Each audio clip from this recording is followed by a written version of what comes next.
Rahim. In the name of Allah, the most gracious and the most merciful. Today the topic of our lesson is OSI model and its layer. OSI model, OSI stand for Open System Interconnection. और इसकी define ये होगी, दो यानी कि system हो तो उनको ये कम्युनिकेट करने में मदद देते हैं, तो हम इसको क्या कहेंगे, OSI, ओपन सिस्टम और open system interconnection. Open system interconnection जो है ये यानी कि कब डेवलप हुआ था, 1983 में। इस किस यानी कि इदारे ने इसको डेवलप किया था, तो ISO जो है वो यानी ये एक MCQ में पूछा जा सकता है कि OSI को किसने डेवलप किया था, तो हमने क्या कहना है, ISO जो है वो इंटरनेशनल स्टैंडर्ड ऑर्गेनाइजेशन, और कब किया था, 1983 में। तो आगे हम इसकी यानी कि लेयर्स के बारे में बताते हैं। तो यानी कि इसकी दो लेयर्स होती हैं, अपर लेयर और लोअर लेयर। अपर लेयर जो होती है वो यानी कि सेंडर साइड से होती है। जब हम डेटा सेंड करने पड़ते हैं या कोई भी चीज़ सेंड करना पड़ता है तो सबसे पहले हम देखते हैं कि यानी कि आया कि इसमें कोई मिस्टेक तो नहीं है, और इसके बाद जो होते हैं लोअर जो होती है वो यानी कि रिसीवर के पास होती है लेयर्स। तो और आगे इसकी यानी कि ये तो 2 लेयर्स हो गए, और जो इनकी टोटल यानी कि लेयर्स हैं वो है 7। आगे फर्दर लेयर्स जो है वो 7 लेयर्स हैं।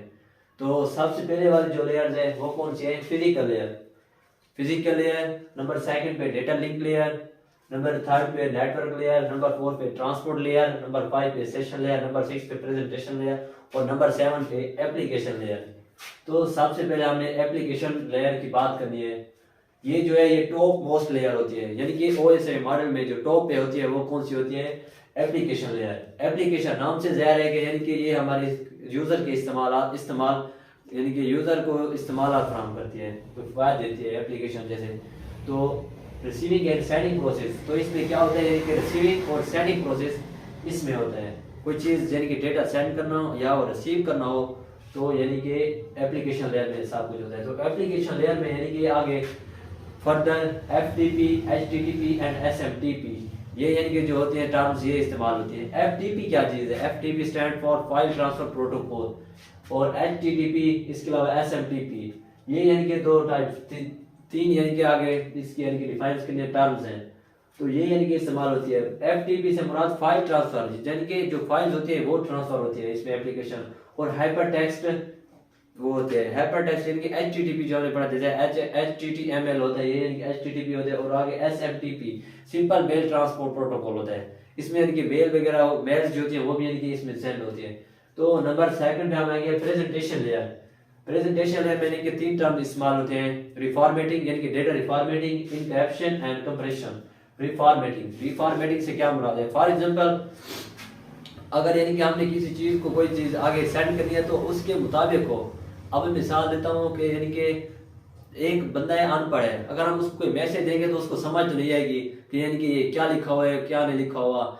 इसी तरह यानी कि जो रिफॉर्मेटिंग होता है वो क्या करता है, जो सेंडर साइड होता है उसी तरह कंप्यूटर जो होता है वो डाटा उसी तरह फॉर्मेट करता है जिस तरह सेंडर अंडरस्टैंड कर सके। इनकी अपनी जानियत के मुताबिक वो डाटा भेजता है ताकि आगे वाला जो बंदा है वो उसको समझ भी सके, इतना आउटस्टैंडिंग भी नहीं भेजता जितना वो ना समझ सके। यानी कि अकॉर्डिंग टू किसके सेंडर जो होता है वो यानी कि पहले जो होता है ना सेंडर साइड पे डाटा उसी तरह भेजा जाता है जिस तरह सेंडर अंडरस्टैंड कर सके, और आगे फर्दर जब रिसीवर के पास जाता है तो यानी कि ये प्रेजेंटेशन लेयर का काम होता है कि डेटा जो होता है उसको रिसीवर के अकॉर्डिंग अंडरस्टैंड के यानी कि रिसीवर के मुताबिक अंडरस्टैंड कराने की कोशिश करता है, उसी तरह डेटा को फॉर्मेट करता है। तो ये होता है रिफॉर्मेटिंग, यानी कि किसी चीज़ को पढ़ने के काबिल या समझने के काबिल बनाता है, सेंडर को सेंडर के मुताबिक और रिसीवर को रिसीवर के मुताबिक। आगे इनक्रैप्शन, यानी कि जो डेटा होता है वो खुफिया तरीके से जाता है, इसको यानी कि इनक्रैप्शन का मतलब होता है खुफिया तरीके से जाना। डाटा जो होता है वो खुफिया तरीके से जाता है, और जैसे यानी कि आगे सेंडर से जाता है तो आगे यानी कि रिसीवर में जैसे जाता है तो यानी कि उसमें क्या हो जाता है, पता चल जाता है यानी किस किस्म का टाइप का डेटा। यानी कि जो ट्रैवलिंग होती है ना इसकी मीडियम के थ्रू जब ये ट्रैवल होता है तो तब ये खुफिया तौर पर जाता है। आगे अगर हम कंप्रेशन का मतलब है दबाना, यानी कि जो डाटा होता है इनके बीट्स होते हैं वो उसको कम करता है। कौन सी लेयर काम करती है, प्रेजेंटेशन लेयर। आगे session layer, establish manage exchange of message between computers, यानी कि एस्टेब्लिश इसको कायम रखना होता है और मैनेज भी करना होता है यानी कि किस तरह भेजना है आगे डेटा को, और इसके अलावा मैसेज जो होते हैं वो एक्सचेंज करता है यानी कि एक कंप्यूटर से दूसरे कंप्यूटर के दरमियान। ये किस लेयर का काम होता है, सेशन लेयर। तो सेशन लेयर जो होता है इसमें यानी कि एक और अहम चीज होती है चेक पॉइंट्स। चेक पॉइंट से मिसाल ये, अगर फॉर एग्जांपल मैं आपको मिसाल देता हूँ कि मैंने एक कोई वीडियो सेंड की है जो 100 MB की है, यानी कि 100 MB की मैंने एक वीडियो सेंड की है, तो यानी कि ये जो होगा आगे चेक बना देगा। फॉर एग्जांपल 5 MB के भी चेक बना सकते हैं, 10 के, अगर हम फॉर एग्जांपल 10 के चेक बनाते हैं तो अब डेटा जो है ना यानी कि 55 तक पहुंच जाता, तो अचानक यानी कि ऐसे कोई सिस्टम हो गया, हमारा जो सिस्टम है वो कंप्यूटर सिस्टम जो है वो बंद हो गया। जैसे हम उसको ओपन करेंगे तो फाइल जो होगी वो यानी कि अगर 55 थी तो फिर क्या होगा, वो 50 से स्टार्ट होगी, क्योंकि हमने जो चेक पॉइंट बनाए थे वो 10 के बनाए थे। तो इसी तरह यानी कि जो डेटा होता है वो हमारा सेव रह जाता है, बल्कि सारा डेटा नहीं चला जाता, जो ऊपर वाले चंद यानी कि MB होते हैं वो ज़ाया हो जाते हैं, उसी तरह फिर दोबारा डेटा स्टार्ट हो जाता है। तो ये यानी कि इसमें चेक पॉइंट्स की मिसाल दे देनी है। आगे ट्रांसपोर्ट लेयर, ट्रांसपोर्ट नाम से जाहिर है कि यानी कि ट्रांसपोर्ट के तौर पर एक डेटा को आगे यानी कि ट्रांसफर करती है। तो इस लेयर को यानी कि MCQs के लिहाज से ये अहम है, इसको MCQ में आ सकता है कि कौन सी लेयर जो है वो हार्ड कहलाती है। तो हमने क्या कहना है, ट्रांसपोर्ट लेयर। ट्रांसपोर्ट लेयर जो है वो यानी कि तमाम इन लेयर की जो OSI मॉडल है इसकी क्या कहते हैं, हार्ड लेयर होती है। ये ना take data from the session layer, session layer जो होती है उससे डेटा लेती है और आगे इनको डिवाइडेड करते हैं, किस चीज में करती है, सेगमेंट में। सेगमेंट में आगे इसको क्या कर देते हैं, कन्वर्ट कर देती है। और इसके अलावा ये देखती है कि इसमें एरर है या नहीं है, एरर चेकिंग भी इसी का काम होता है। डेटा को इकट्ठा करना और एरर चेक करना इसी लेयर का काम होता है। कौन सी लेयर का, ट्रांसपोर्ट लेयर का। आगे network layer, receive the segment and convert in it two packets. जो यानी कि ट्रांसपोर्ट लेयर है उसने डेटा को सेगमेंट में कन्वर्ट किया, और आगे जब आएगी ना नेटवर्क लेयर के पास तो सेगमेंट से फर्दर नेटवर्क लेयर जो होगी वो इसको क्या कर देगी, डिवाइड कर देगी। किस चीज में डिवाइड कर देगी, पैकेट्स में। फॉर एग्जांपल कोई चीज हमारे पास है, तो यानी कि एक हमारे पास केक है, केक हमारे पास, हमने उसे आधा आधा कर दिया यानी कि 2 सेगमेंट तकसीम कर दिया है।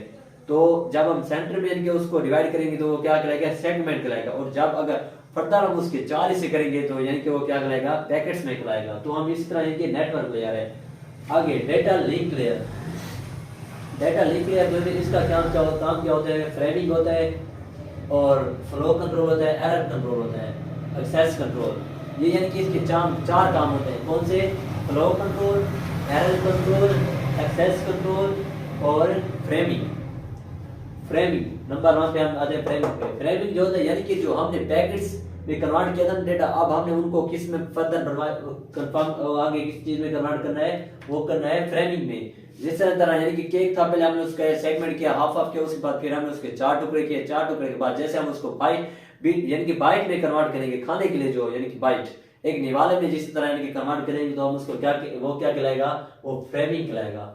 आगे फ्लो कंट्रोल, जो डाटा होता है सेंडर साइड से वो यानी कि ज्यादा होता है, और रिसीविंग वाला जो होता है वो यानी कि कम रिसीव कर होता है, इसलिए जो डेटा होता है उसका ज़ाया होने का खतरा होता है। लेकिन ये वाली जो लेयर होती है डेटा लिंक लेयर, ये डेटा को के फ्लो को कंट्रोल करती है। अगर एरर कंट्रोल, यानी कि इसमें देखा जाता है कि कोई एरर क्यों नहीं आ रहा, एरर जो है उसको डिटेक्ट कर देता है। आगे फिर एक्सेस कंट्रोल, ये देखते हैं कि यानी कि अगर 2 या 2 से डिवाइसेस जो है यानी कि एक लिंक से यानी कि जुड़ी हुई है, तो वो देखता है कि यानी कि किसकी रसाई इसमें ज्यादा है, या यानी कि वो देखता है कि यानी कि कौन कौन सी डिवाइस इसके साथ लेयर के साथ अटैच की हुई है या इसके साथ यानी कि इसके साथ मुंसलिक है। तो नंबर जो सबसे लास्ट पे है वो है फिजिकल लेयर। फिजिकल लेयर जो डेटा रेट होता है, ट्रांसमिशन मोड होता है, इसमें यानी कि देखा जाता है कि यानी कि डेटा का रेट देखा जाता है, और इसके अलावा ट्रांसमिशन मोड जो होता है यानी कि किसी तरीके से यानी कि इसके अंदर मीडियम जो है वो यानी कि इस्तेमाल हो रही है।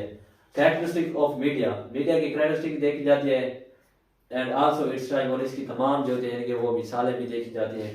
तो the bits are encoded into electrical signal from transmission, यानी कि जो इसकी कैरेक्टरिस्टिक जो होती है मीडिया की वो क्या होती है, यानी कि the bits are encoded into electrical signal from transmission, यानी कि बीट्स होते हैं उनको इनकोडेड करके आगे सिग्नल्स यानी कि ट्रांसमिशन के जरिए आगे उनको कन्वर्ट कर दिए जाते हैं। ये था हमारा टॉपिक OSI मॉडल, यानी कि ये इंपॉर्टेंट लॉन्ग क्वेश्चन है, शॉर्ट क्वेश्चन के लिहाज से कोई भी लेयर पूछ सकते हैं, कोई भी डिफरेंस पूछ सकते हैं। अगर ये आपको लेक्चर अच्छा लगे तो subscribe my channel Rashid science academy and press the bell icon also. Thank you.